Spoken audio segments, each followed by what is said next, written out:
क्या ये पागल हो गई है?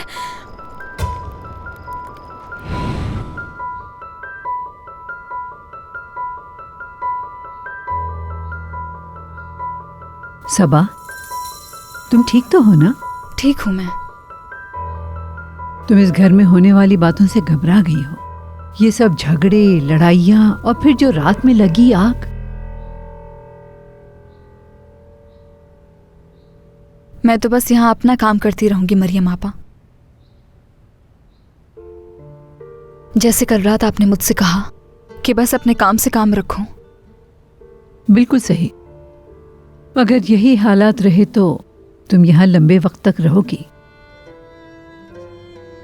नहीं लगता कि यहाँ रह सकूंगी मैं। मुझे काम से निकाल देंगे ये। क्यों? तुम ऐसा क्यों कह रही हो सबा बेटी?